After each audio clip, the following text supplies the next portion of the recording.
اللہ سبحانہ وتعالیٰ قرآن کے اندر فرماتے ہیں ان الصلاۃ تنہی عن الفحشاء والمنکر، بے شک نماز بے حیائی اور بری باتوں سے روکتی ہے۔ آج اکثر لوگ اس چیز کے بارے میں فرماتے ہیں کہ ہم نماز تو پڑھتے ہیں لیکن ہمارے اندر کوئی تبدیلی نہیں آتی، نہ ہم بے حیائی سے رک پاتے ہیں نہ بری باتوں سے رک پاتے ہیں۔ تو اللہ تعالیٰ تو قرآن میں فرما رہا ہے کہ نماز جو ہے بے شک بے حیائی اور بری باتوں سے روکتی ہے، اور قرآن کے بارے میں ہمارا ایمان ہے کہ ذالک الکتاب لا ریب فیہ، اس کتاب کے اندر ذرہ برابر بھی کوئی شک کی گنجائش نہیں ہے۔ اور جب اس کتاب کے اندر اللہ سبحانہ تعالیٰ یہ کہہ رہا ہے کہ تمہاری نماز جو ہے بے حیائی اور بری باتوں سے روکتی ہے، اور اگر ہم نہیں رک رہے تو اس کا مطلب یہ ہے کہ مسئلہ ادھر نہیں ہے، مسئلہ کہیں اور ہے۔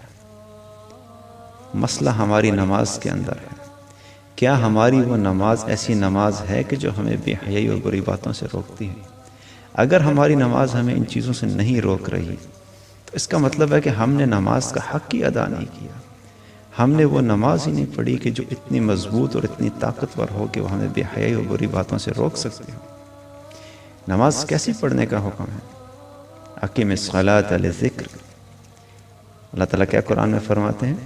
ایسی نماز ادا کرو کہ اللہ کی یاد والی نماز، کہ جس کے اندر صرف اللہ کی یاد ہو اور دھیان آگے پیچھے کسی اور چیز کے اوپر نہ جائے۔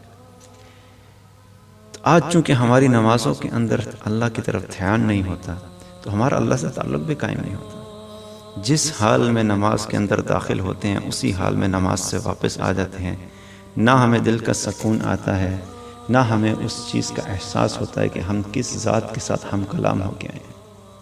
کہ جب انسان نماز کے اوپر کھڑا ہوتا ہے تو گویا وہ اللہ سے براہ راست بات کرتا ہے۔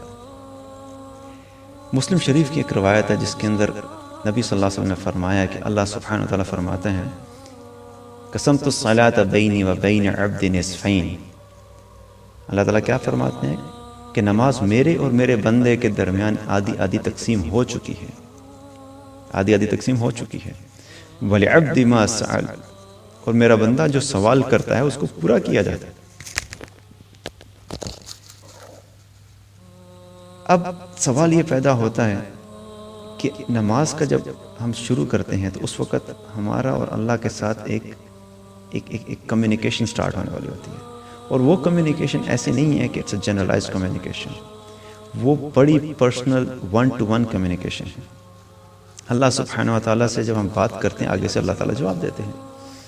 جب ہم کہتے ہیں الحمدللہ رب العالمین، جب ہم یہ کہتے ہیں تو ایسا نہیں ہوتا کہ بس ہم نے ون سائیڈڈ کمیونیکیشن کی، ہم نے اپنے سے ایک بات کہہ دی اور اللہ نے سن لیا اور بات ختم ہو گئی۔ اللہ سبحانہ وتعالیٰ باقاعدہ اس چیز کا جواب دیتے ہیں۔ حمدنی عبدی، اللہ تعالیٰ کیا فرماتے ہیں؟ حمدنی عبدی، کہ میرے بندے نے میری تعریف کی ہے۔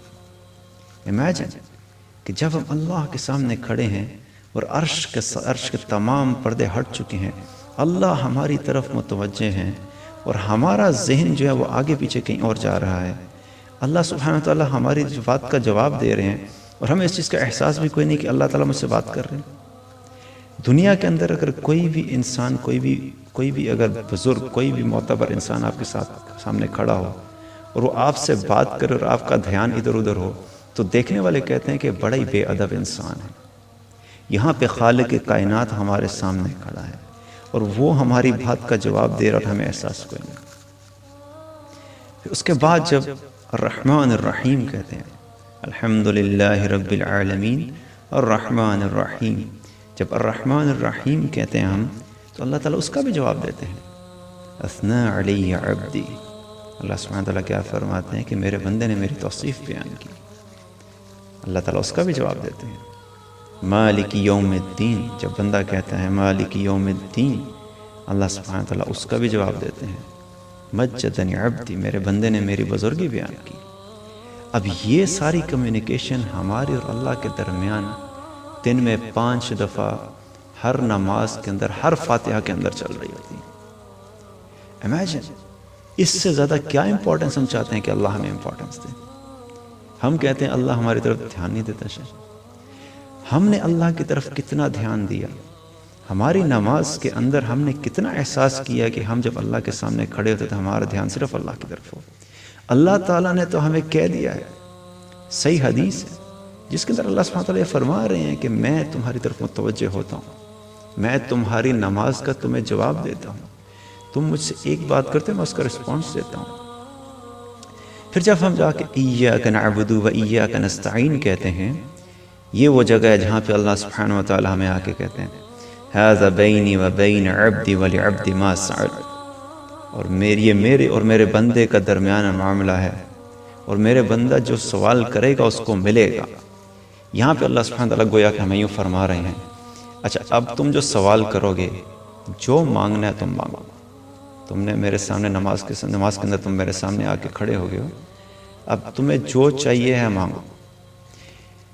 تو یہاں پہ اگر اللہ تعالیٰ ہمارے اوپر چھوڑ دیتا ہے، اوپن اینڈڈ چیز دے دیتا اللہ تعالیٰ کہ تم نے جو کرنا ہے کرو، تو میرے ذہن میں کبھی کبھی یوں آتا ہے کہ جیسے ایک فقیر ہوتا ہے نا، فقیر اپنی ساری زندگی کے اندر اس کا جو ذہن ہوتا ہے مانگتے مانگتے وہ کتنا مانگتا ہے۔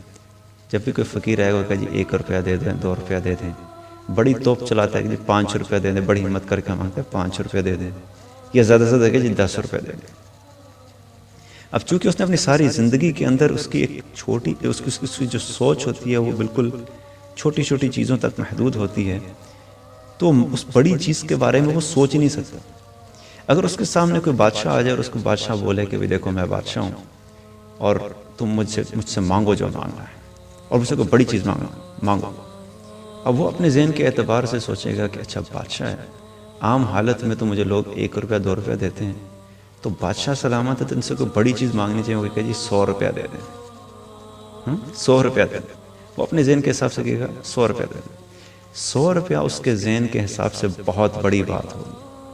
تو گویا ہمارا بھی معاملہ یہاں پہ ایسا ہی ہے کہ اگر اللہ ہم پہ چھوڑ دیتا ہے کہ تم نے جو مانگنا ہے مانگو، تو ہم میں سے کہتے ہیں یا اللہ، ہم میں سے کہتے ہیں کوئی کہ یا اللہ میں نے گاڑی اپ گریڈ کرنی ہے، کچھ پیسے دے دیں، یا اللہ میرا 2 بیڈروم اپارٹمنٹ ہے، میں نے شفٹ ہو کے ولا کے اندر جانا ہے، مجھے کچھ مزید مال چاہیے۔ چھوٹے چھوٹے مسائل ہماری سوچ کے اعتبار سے۔ یہاں پہ اللہ سبحانہ و تعالیٰ نے ہمیں خود بتایا کہ اے میرے بندے، جو تم مانگے گا تجھے ملے گا، لیکن میں تمہیں بتاتا ہوں کہ تم کیا مانگو۔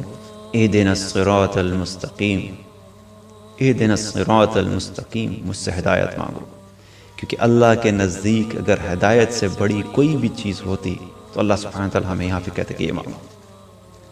اگر ہماری دنیا کے مال اور شہرت جن کے پیچھے آج ہم بھاگ رہے ہیں، اگر ان کی حیثیت اللہ کے نزدیک کچھ بھی ہوتی تو اللہ تعالیٰ کہتے کہ دیکھو بھائی تمہارے حالات بڑے خراب ہیں، تمہارے پاس پیسے بھی نہیں ہیں، تمہاری سچویشن بھی بڑی ٹائٹ چل رہی ہے، تو یہ باقی ساری چیزیں تو چھوڑو، عبادات وغیرہ ہوتی رہیں گی، تم ایک کام کرو، تم مجھ سے کچھ مال طلب کر لو، تم ایک کام کرو، تمہارے پاس رہنے کی جگہ نہیں ہے، تم مجھ سے گھر طلب کر لو، تم سارا دن پیدل گرمی کے اندر پھرتے رہتے ہو، تمہارے پاس سواری نہیں ہے، تم مجھ سے گاڑی طلب کر لو۔ اللہ سبحانہ وتعالیٰ نے کہا کہ اہدنا الصراط المستقیم، مجھ سے ہدایت طلب کرو، کیونکہ اس سے بڑی کوئی بھی چیز نہیں ہے۔ جس کو ہدایت مل گئی گویا دنیا کی سب سے قیمتی ترین چیز مل گئی۔ تو یہ معاملہ ہے ہمارا، جب تک ہماری نماز ٹھیک نہیں ہوگی، جب تک ہمارا دھیان اللہ کی طرف نہیں ہوگا، جب تک ہمارے اندر یہ احساس پیدا نہیں ہوگا کہ ہم کس ذات کے سامنے کھڑے ہوتے ہیں، جب تک یہ احساس پیدا نہیں ہوگا کہ ہماری ایک ایک بات کا اللہ سبحانہ وتعالی ہمیں جواب دیتے ہیں۔ دن میں 5 نمازیں پڑھتے ہیں، 5 نمازوں کے اندر ہر رکعت کے اندر سورہ فاتحہ پڑھی جاتی ہے، ہر رکعت کے اندر ہر نمازی کو اللہ سبحانہ وتعالی یہ جواب دیتے ہیں، اس سے بات کرتے ہیں۔ یہ احساس اپنے دل کے اندر پیدا کریں۔ جب یہ احساس پیدا ہوگا تو اللہ سے تعلق قائم ہوگا۔ جب اللہ سے تعلق قائم ہوگا تو وہ تعلق ایسا ہوتا ہے کہ پھر وہ صرف نماز کی حد تک نہیں رہتا، پھر انسان جب نماز سے باہر نکل کر بھی چلتا ہے، اس کا ذہن اللہ کی طرف ہوتا ہے، اس کا دل اللہ کے ساتھ اٹیچ ہوتا ہے، تو پھر جب اس کے سامنے کوئی برائی آتی ہے تو وہ اس سے ہٹ جاتا ہے، پھر اس برائی سے بچنا اس کے لیے آسان ہو جاتا ہے، پھر بے حیائی سے بچنا اس کے لیے آسان ہو جاتا ہے۔ اگر یہ تعلق قائم نہیں ہے، اگر یہ تعلق قائم نہیں ہے تو پھر واقعی اس کے اندر کوئی شک نہیں کہ بے حیائی اور بری باتوں سے رکنا بڑا مشکل کام ہے۔ لیکن اس چیز کا ہمارے پاس کوئی ایسی ہمارے پاس کوئی آپشن نہیں ہے۔ We don't have any option۔ ہم اس چیز کو چھوڑ نہیں سکتے۔ We can't just give it up۔ کہ اچھا مجھ سے نہیں ہوتا یا اللہ مجھ سے تو نہیں ہوتا تو میں کر نہیں سکتا. Giving up is not an option at all. We have to keep trying, we have to keep trying. جب تک ہم زندہ ہیں اور جب تک نماز پہ کھڑے ہیں، اگر نہیں ہو رہا تو کوشش کرتے رہیں، کوشش کرتے رہیں. کیونکہ انشاءاللہ تعالی اگر ہم اس چیز کو جانتے ہوئے کہ جس طریقے سے ہم نماز میں کھڑے ہیں اللہ ہم سے ہم کلام ہوتے ہیں، اگر اس چیز کے بارے میں ہمارے کانشیس جو ہے وہ وہاں پہ موجود ہے، اور ہم اس چیز کو بار بار کانشیسلی سوچیں گے تو انشاءاللہ ایک وقت ایسا آئے گا کہ اللہ سبحانہ وتعالی ہمیں اپنا تعلق نصیب فرما دیں گے. اللہ سبحانہ وتعالی ہم سب کو ایسی نماز ادا کرنے کی توفیق عطا فرمائے کہ جو ہمارے لیے دنیا کے اندر بھی راحت ہو اور ہمیں ہر قسم کی برائیوں اور بے حیائی سے روکنے کے اندر ہماری معاونت کرے. وآخر دعوانا الحمدللہ رب العالمین.